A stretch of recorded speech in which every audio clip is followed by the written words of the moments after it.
여러분 안녕하세요. 오늘은 기독교와 정치 참여라는 주제로 수업을 하려고 합니다. 오늘 수업에서는 기독교와 정치에 관련한 역사적 배경을 간단히 살펴보고 기독교인뿐만 아니라 이 나라의 시민의 한 사람으로서 정치에 대해 가져야 할 바람직한 태도에 대해서 생각해 보는 시간입니다. 기독교와 정치라는 주제도 논쟁적이거나 불편한 논의가 되기에 충분하다고 생각됩니다. 그러나 오늘은 어쨌든 이런 주제로 수업을 해야 하니 기본 원리를 한번 생각해보는 시간이 되었으면 좋겠습니다. 종교와 정치의 관련성에 관한 문제를 역사 속에서 찾아본다면 현대사회에서 기독교를 폭넓게 이해하는 계기가 될 것이라 생각합니다. 한국 사회에서 교수의 실제적인 정치 참여에 대해 폴리페스라는 말로 비판적 시각을 드러내고 있는 것과 마찬가지로 교회 지도자들의 정치 참여에 대해서는 폴리스찬이라는 말로 냉소를 보냅니다. 일부 교계에서는 기독교 정당을 만들어 신앙인의 사회적, 정치적 책임의 의식을 드러내기도 했습니다. 미국의 경우에도 보수 교단을 중심으로 전개된 1980년대의 도덕적 다수 및 종교적 권리운동 전개 등을 들 수 있습니다. 역사 속에서 정치와 종교는 어떤 관계를 맺고 있었을까요? 그리고 종교와 정치의 관계는 어떤 모습이 바람직할까요? 전통적으로 기독교는 종교와 정치가 분리되어야 한다는 입장을 고수해 왔습니다.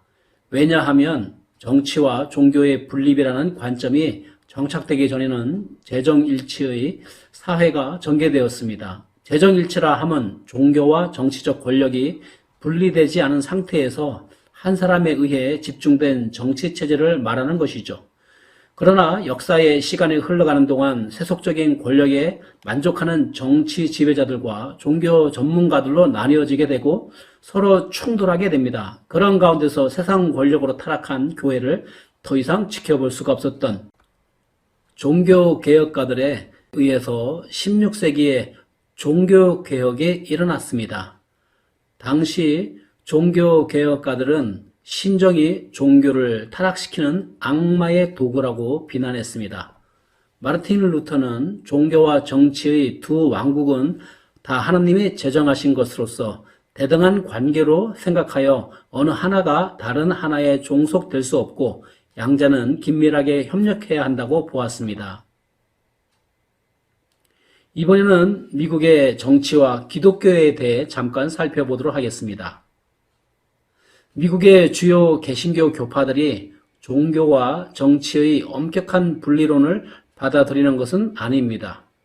미국의 경우는 협의 정교 분리론을 따르는 것으로 볼 수 있고 정치와 종교 또는 정부와 교회가 최소한의 행정적인 분리를 유지하면서도 양자의 밀접한 협력 관계를 주장합니다.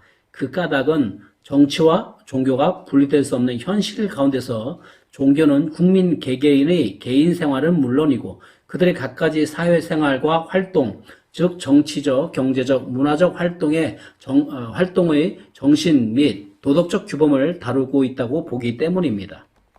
1965년까지만 해도 기독교 복음주의 진영에서는 정치 참여에 대해 부정적이고 비관적인 사고가 지배적으로 많았습니다. 제리 포웰 목사님은 시민 권리 시위에 빠져있는 목사들을 비판하면서 복음은 외부 세계를 정화하기보다는 내면을 재창조하는 것이다 라고 언급하기도 했습니다. 그러나 그 후 15년이 지난 1980년에는 레이건을 도운 도덕적 다수와 종교적 권리운동 등이 전개되었으며 많은 근본주의자들 그리고 신학적 복음주의자들이 정치에 참여하기 시작했습니다.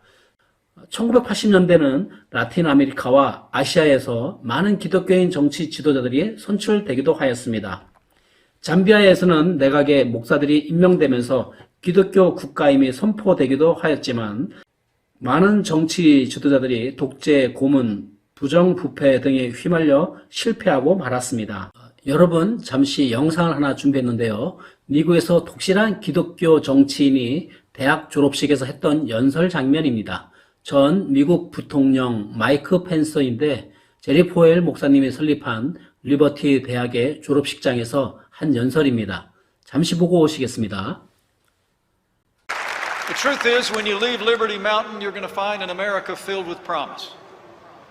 And I know the men and women of the class of 2019 will thrive because you have the support of your families. You've gotten a tremendous education. And because here at Liberty, it was all built on a foundation that cannot be shaken. And I know what I'm talking about. You know, maybe like many of you graduates today, I was raised in a church home. But by the time I got to high school, I was one of those people who still went to church, but I was just going through the motions. I decided to go my own way. I got to college, though, I started to meet some people that I could tell had something I lacked. It wasn't just confidence or an easy familiarity with success. I really knew they had something that I didn't have. And the only way I could describe it was joy. They seemed to have a peace regardless of their circumstances, and I was drawn to them. So I decided to start attending a Christian fellowship on campus. I had this friend who was wearing a really cool cross around his neck, and so I started asking him where he got it so I could get one. It's true. Frankly, I started to pester him about it. And I'll never forget the day I went up to him and I said, "Hey man, I've decided to go ahead and do the Christian thing, so I want to get one of those crosses you wear, so let me know where you got it." And he looked at me and said something that I'll never forget. He looked me in the eye and he said, "Mike, you know, you got to wear it in your heart before you wear it around your neck."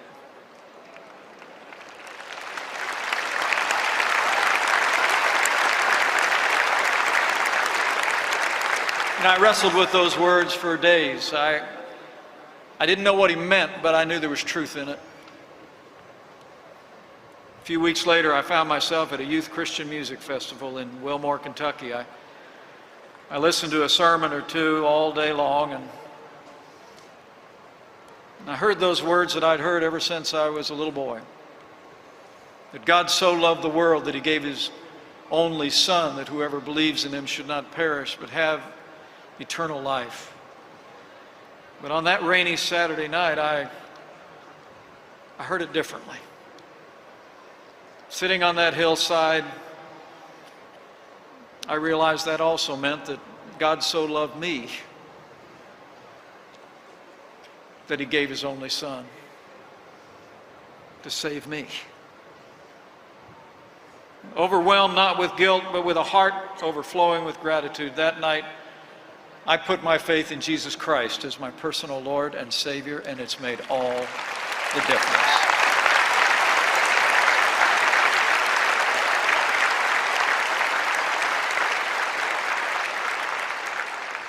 So I say, not so much as your vice president, but as a brother in Christ, if what you've seen and heard and learned in this place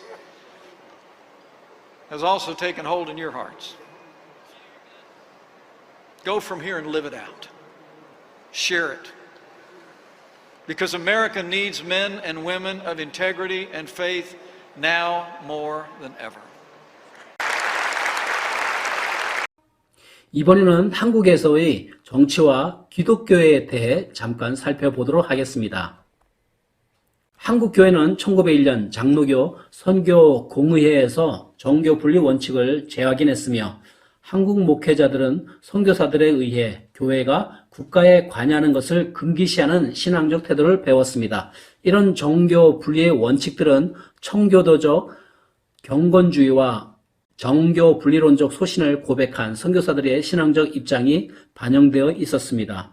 선교사들의 정교 분리관은 1895년 명성황후가 시해된 을미사변 이후 한국이 일본에 제압되는 과정에서 한국 교회를 지키기 위한 나름의 노력이 반영된 것이기도 했습니다.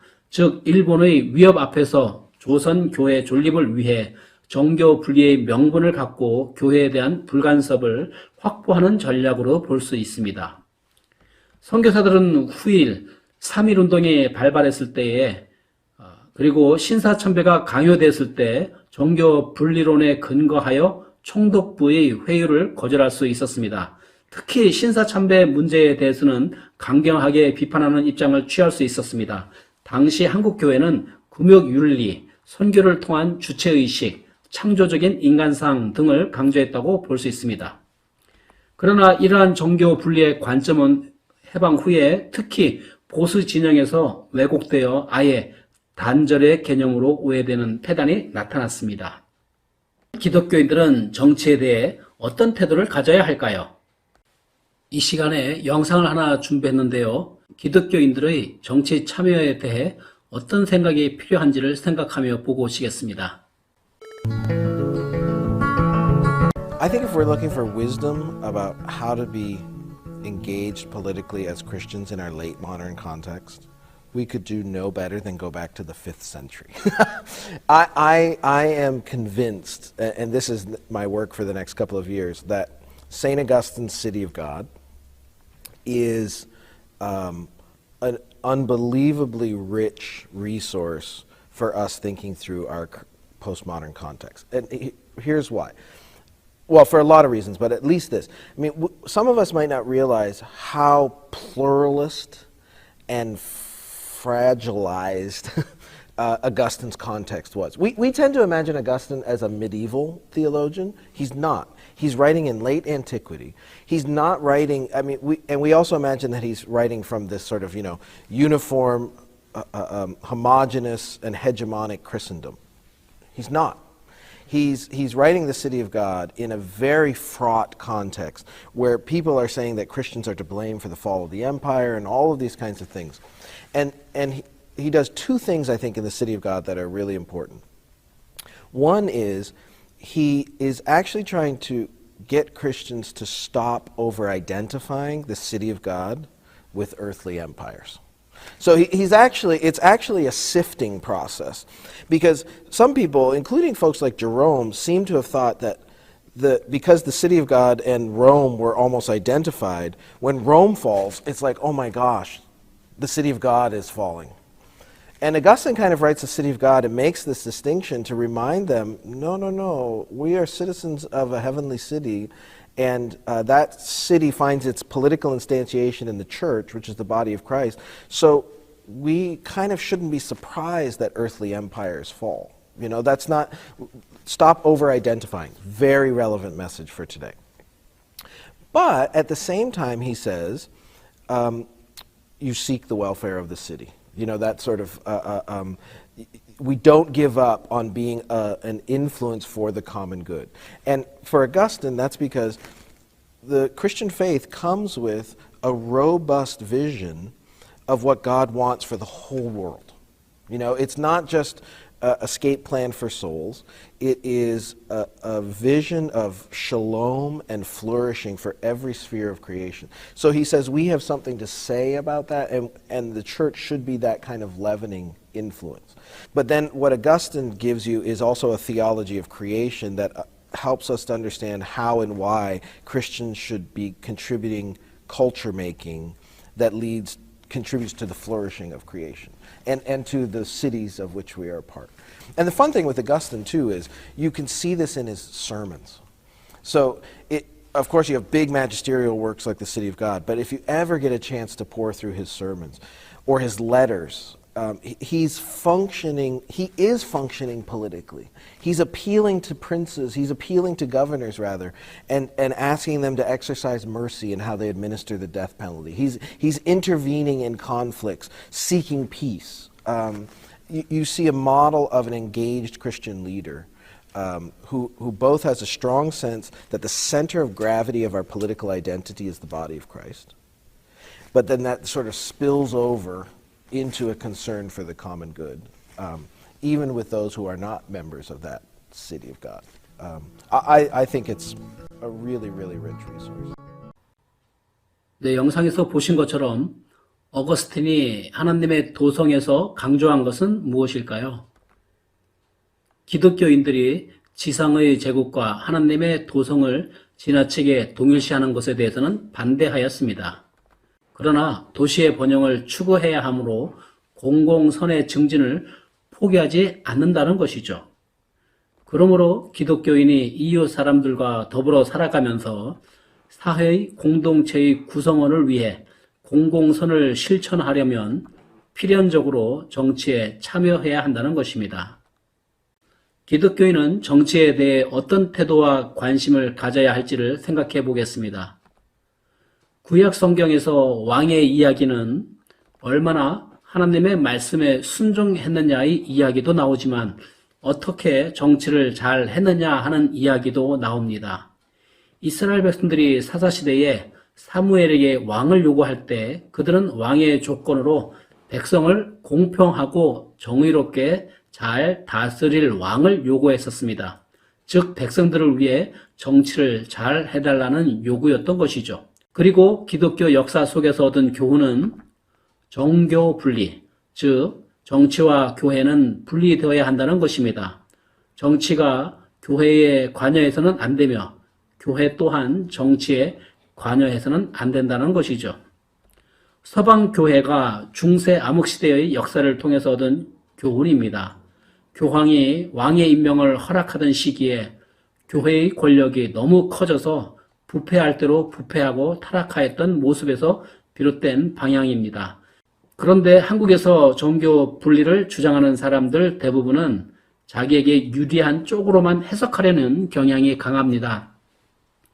본인이 불의할 때는 침묵하고 있다가 집단 이기심이 발동하여 무엇인가를 요구할 때는 목소리가 커집니다. 성경에서는 모든 권세에 복종하라고 했으니 정권에 복종해야 한다고 하지만 본인들의 입맛에 맞지 않는 정권을 향해서는 교회 강단에서 정권을 비난하고 극단적인 모습을 보이는 성직자들이 종종 있습니다. 정교 분리가 역사적 교훈을 통해서 얻은 중요한 가치이므로 교회나 단체의 이름으로는 정치에 참여해서는 안 된다는 것이죠. 그러나 개인은 적극적으로 정치에 참여할 필요가 있습니다. 왜 그럴까요? 왜 우리는 정치에 참여해야 할까요? 그 이유는 우리가 살고 있는 이 세상의 삶 자체가 모두 정치와 연결되어 있기 때문입니다. 다시 말해서 세상에 정치와 연결되지 않은 일은 없다고 볼 수 있습니다. 그런 까닭에 우리가 사는 모든 세상은 정치적인 산물이라 해도 과언이 아닙니다. 4년마다 국회의원을 뽑는 총선이 있습니다. 여러분이 정치에 관심을 갖지 않으면 어떤 사람이 권력의 자리에 나갈지 모릅니다. 정치에 관심을 갖지 않으면 국민을 전혀 생각하지 않고 자신의 권세를 자신의 탐욕을 위해 사용할 나쁜 정치인들과 세력들이 권력을 얻게 될 수 있습니다. 그러면 자기들 멋대로 정치를 할 것이고 결국 그들이 정치하도록 허락한 국민들만 손해를 보게 될 것입니다. 자신의 이익과 탐욕보다 국민들을 먼저 생각하고 배려하는 정치인들이 국민의 선택을 받을 때에 다수의 국민들은 보다 질 좋은 삶을 살게 될 것입니다. 그러므로 정교 분리를 말하며 신앙을 가진 사람들에게 정치에 관심을 갖지 말라고 하는 것은 무책임하거나 무식한 모습이라 할 수 있습니다. 플라톤은 정치와 관련해서 이런 말을 남겼습니다. 정치를 외면한 가장 큰 대가는 가장 저질스러운 인간들에게 지배당하는 것이다. 정치에 참여하기를 거부함으로써 받는 벌 중에 하나는 자신보다 못한 사람의 지배를 받는 것이다 라고 했습니다. 기독교인들도 이 세상에 살고 있는 한 사람으로서 또한 이 나라의 국민 중 한 사람으로서 정치적인 영향을 받으며 살 수밖에 없습니다. 국민을 진심으로 생각하는 정치인과 정치 세력이 누구인지 잘 지켜보고 그들을 지지하는 정치적 행위가 필요합니다. 그래야 이 나라가 더 좋은 나라, 또 후손들에게 물려줄 더 좋은 나라가 될 수 있을 것입니다. 마지막으로 영국의 정치인 윌리엄 윌버포스를 잠시 소개하려고 합니다.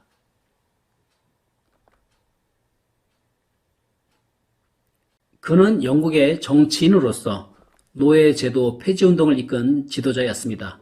미국에 에이브러함 링컨이 있다면 영국엔 윌버포스가 있다고 할 정도로 영국 정치인들이 닮고 싶어하는 롤 모델이라고 할 수 있습니다. 특히 그는 귀족의 특권을 포기하고 노블레스 오블리주를 보여준 인물입니다. 영상을 하나 준비했는데 잠시 준비한 영상 보고 오시겠습니다. 영화 프리덤의 배경이 되는 18세기는 영국을 비롯한 유럽의 노예 무역이 전성기를 이루던 시기입니다. 아프리카 대륙과 서인도 제도의 대규모 농장 산업이 발달하고 유럽의 식민지 확대 정책 속에서 아프리카 흑인 노예를 서인도 제도에 판매하는 노예 무역이 성행했습니다. 영국의 경우엔 1771년 190척의 노예 무역선으로 연간 4만 7천 명을 운반했다고 기록할 정도로 노예를 사고 파는 중심에 있었습니다. 동시에 기독교 정신에 따른 사회정의 실천을 강조하는 복음주의 운동이 영국의 새로운 신앙운동으로 나타나면서 인권의 문제와 노예 무역에 대한 비판도 일었습니다.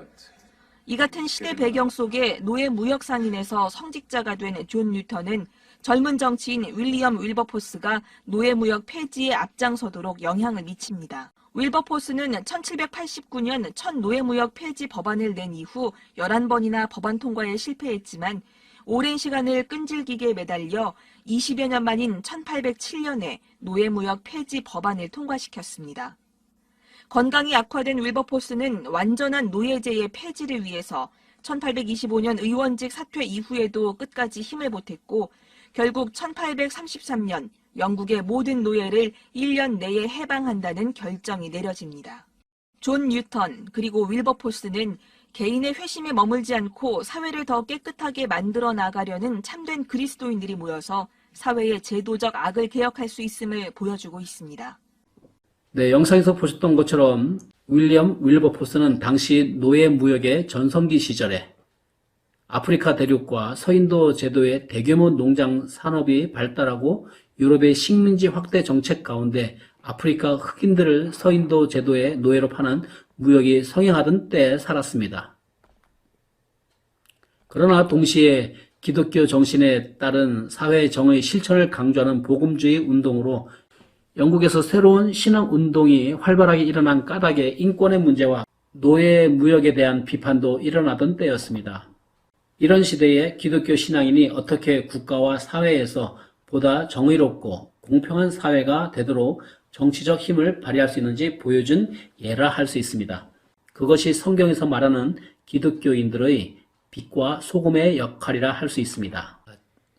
이제 마지막으로 윌리엄 윌버포스의 간략한 영상을 여러분들에게 보여드리겠습니다. 이 영상을 보면서 기독교인들과 뿐만 아니라 종교를 떠나서 이 사회의 한 일원으로서 정치적 책임을 감당하는 바람직한 모습은 어떤 모습일까 진지하게 생각해 보면서 영상을 보시기 바랍니다.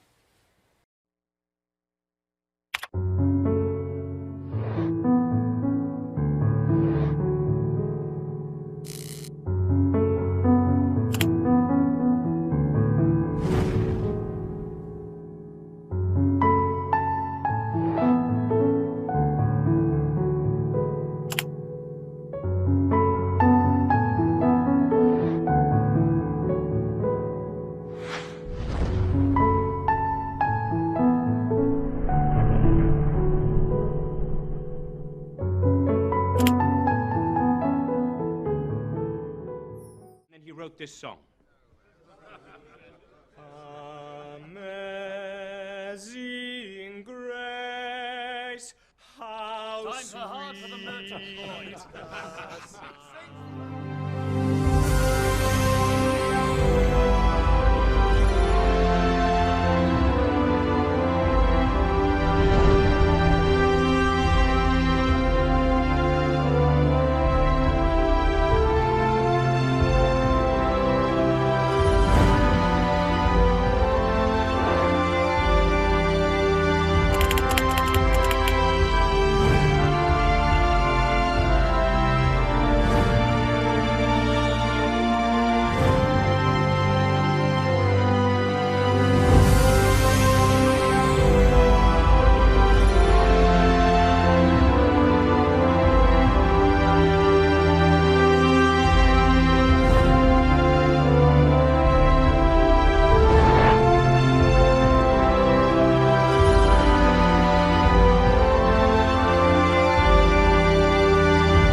오늘은 여기서 수업을 마무리하려고 합니다.